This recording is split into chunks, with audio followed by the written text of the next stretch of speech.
So hello friends, আমি রিতেশ শাড়ি চ্যানেলে তোমাদের সবাইকে আরও একবার স্বাগত। হ্যাঁ, অনেকদিন পর আমি ভিডিও বানাচ্ছি। অনেকদিন ধরে চ্যাম্পিয়ন্স ট্রফি শুরু হয়ে গেছে, বাট ভিডিও বানানো হয়নি।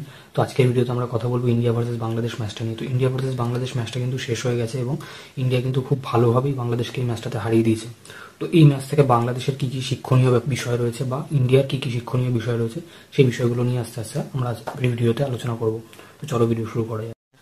তো সবার প্রথমে ম্যাচের কথা যদি বলি, তাহলে বাংলাদেশ এই ম্যাচে টসে যেতে এবং ব্যাটিং করার সিদ্ধান্ত নেয়, যেটা অনেকটাই ঠিক ডিসিশন ছিল বলেই আমার মনে হয়। কারণ দুবাইয়ের মাঠে কিন্তু ব্যাটিং করার সিদ্ধান্তটা ঠিকঠাকই ছিল, বাট পিচে এমনভাবে খেলা শুরু করা যেটা মনে হয় যে আমাদের কিছুক্ষণ পরে একটা বহুত বড় ভুল ডিসিশন ছিল। কারণ 35 রানে 5 উইকেট পড়ে যায় বাংলাদেশের একটা সময় দাঁড়িয়ে। বল এতটা টার্ন করছিল, যে কোনো বলের এসে উইকেট নিয়ে চলে যাচ্ছিল। আকসার প্যাটেল একটুর জন্য যা হ্যাট্রিকটা মিস করে যায়। তিনি পরপর দুটো উইকেট নিয়ে নিয়েছিলেন। একটা ক্যাচ ড্রপ হয়, যার জন্য কিন্তু ভারত খেসারত গুনতে হয় এবং তৌহিদ হৃদয় সেঞ্চুরি মারে। তৌহিদ হৃদয় এবং জাকির আলীর মধ্যে যদি আজকে পার্টনারশিপটা না হতো বাংলাদেশের, তাহলে কিন্তু এই ম্যাচটা বাংলাদেশ জঘন্যভাবে হেরে যেত এবং ইন্ডিয়া কিন্তু খুব আরামসে বাংলাদেশকে এই ম্যাচটাকে হারিয়ে দিতে পারতো। বাট সেটা হয় না। তৌহিদ হৃদয় সেঞ্চুরি মারে এবং জাকির আলী 68 রানের একটা দুর্দান্ত ইনিংস খেলে।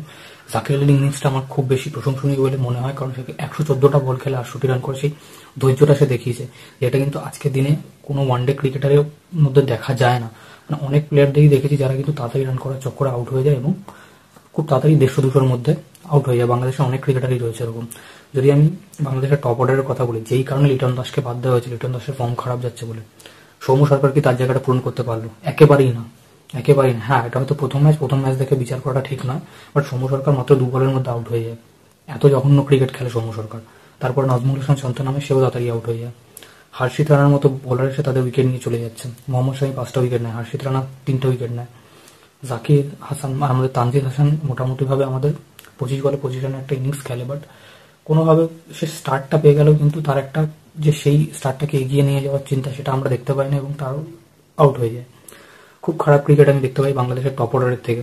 কোনো রকমভাবে জাকির আলী আর তৌহিদ হৃদয় ম্যাচটাকে ধরে নিয়ে গেছিল বলেই 229 রান পর্যন্ত ফাইনালি বাংলাদেশ পৌঁছেছিল, 228 রান পর্যন্ত পৌঁছেছিল, 229-এর টার্গেট দিয়েছিল। এরপরে যদি আমি ইন্ডিয়ার বোলিংয়ের কথা বলি, আকসার প্যাটেল তো দুর্দান্ত বোলিং করে 43 রানে 2টো উইকেট নেয়।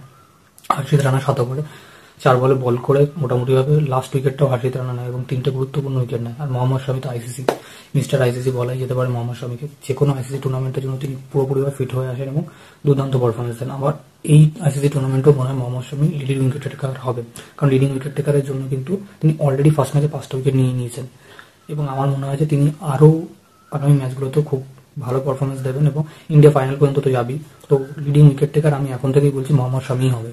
আপনাদের কি মন্তব্য সেটা কমেন্ট সেকশন লিখে জানান যে কে হতে পারে লিডিং উইকেট টেকার। তো এই তো গেল বাংলাদেশের ব্যাটিং এর কথা। এবার ইন্ডিয়ার বোলিং এর কথা। যদি আমি ইন্ডিয়ার ব্যাটিং এর কথা বলি, ইন্ডিয়ার ব্যাটিং এর রোহিত শর্মা আইসিসি 2023-এর ওয়ার্ল্ড কাপ যেখানে শেষ করেছিল, সেখান থেকে কিন্তু শুরু করেছেন। সেরকম ভাবে মার্কাটার ইনিংস খেলতে শুরু করে এবং 36 বলে 41 রান একটা দুর্দান্ত ইনিংস খেলে। স্টার্ট কিন্তু তিনি পুরোপুরিভাবে দিয়ে যান। তারপরে শুভমান গিল ব্যাট করতে নামে। শুভমান গিল কিন্তু দুর্দান্ত সেঞ্চুরি একটা মারে এবং 101 রান। শুভমান গিল প্রত্যেকটা ম্যাচে প্রমাণ করছে যে কেন তাকে ভাইস ক্যাপ্টেন করা হয়েছে, কেন তার উপর এতটা ভরসা দেখাচ্ছে টিম ইন্ডিয়া, কেন যশস্বী জয়সওয়ালকে ড্রপ করা হয়েছে। শুভমান গিল ড্রপ হবে না, যতই খারাপ পারফরমেন্স দিক ড্রপ হবে না, কারণ সে এতটাই ফর্মে আছে যে 2টো সেঞ্চুরি প্রায় মেরেই দিল এই কয়েকটা ম্যাচের মধ্যে। দুর্দান্ত ক্রিকেট খেলছে শুভমান গিল, এই নিয়ে কোনো সন্দেহ নেই। তারপরে নামে বিরাট কোহলি। বিরাট কোহলি 22 রান করে আউট হয়ে যায়। 38 বলে 22 রান করে ধরে ধরে খেলছিল, অনেকটাই ধরে ধরে খেলছিল বিরাট কোহলি এবং সেটা ডিমান্ডও করছিল সিচুয়েশন, কারণ অত তারা ছিল না ম্যাচের মধ্যে এবং মোটামুটিভাবে ভালো ক্রিকেটে বিরাট কোহলি খেলতে থাকে, কিন্তু তারপরে সে আউট হয়ে যায় কোনো রকমভাবে। শ্রেয়াস আইয়ার নামে, শ্রেয়াস আইয়ারও 15 রানের করে আউট হয়ে যায়। বাট KL রাহুল, আমাদের দেখা উচিত ছিল যে KL রাহুলের ব্যাটটাই কবে রান আসবে। KL রাহুল কিন্তু সেরকমভাবে সুযোগ পাচ্ছিল না। এই ম্যাচটাতে ব্যাটিং করার সুযোগ পায় এবং গুরুত্বপূর্ণ 41 রান করে 47 বলে এবং ইন্ডিয়াকে ম্যাচটা আরামসে জিতিয়ে দেয়। অন্যদিকে বাংলাদেশের বোলিং এর কথা যদি বলি, ইরশাদ হোসেন 2টো উইকেট পায় এবং আমাদের তাসকিন আহমেদ পায় 1টা উইকেট। তো সবকিছু মিলিয়ে বাংলাদেশ খুব খারাপভাবে ইন্ডিয়ার কাছে হেরে যায়। এর জন্য কিন্তু নেট রান রেটের উপর বিশাল ফারাক পড়ে এবং প্রথম ম্যাচে নিউজিল্যান্ড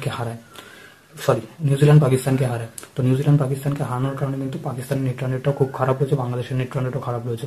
তো দুটো টিম কিন্তু যথেষ্ট ব্যাকফুটে আছে এবং দেখার বিষয় যে বাংলাদেশ পাকিস্তান ম্যাচে কারা জেতে। বাংলাদেশ পাকিস্তান ম্যাচটা খুবই ভাইটাল হতে পারে। এই রবিবার হতে চলেছে ইন্ডিয়া ভার্সেস পাকিস্তান ম্যাচ। এই ম্যাচটা যদি কোনো রকম ভাবে পাকিস্তান হেরে যায়, তাহলে কিন্তু তারা মোটামুটিভাবে আউট হয়ে যাবে এই টুর্নামেন্ট থেকে। দেখার বিষয় ফাইনালি এই ম্যাচটাতে পাকিস্তান ইন্ডিয়াকে হারিয়ে নিজেদেরকে এই টুর্নামেন্টে জীবিত রাখতে পারে কিনা, নাকি ইন্ডিয়া এই ম্যাচটা পাকিস্তানকে হারিয়ে নেক্সট রাউন্ডে কোয়ালিফাই করে যাবে। তো আপনাদের কি মনে হয় কমেন্ট সেকশনে লিখে জানান। আর ভিডিওটা ভালো লেগে থাকলে লাইক করুন, শেয়ার করুন, আর চ্যানেলটাকে অবশ্যই সাবস্ক্রাইব করে বেল আইকনটা বাজিয়ে দিন। দেখা হচ্ছে পরের ভিডিওতে। বাই।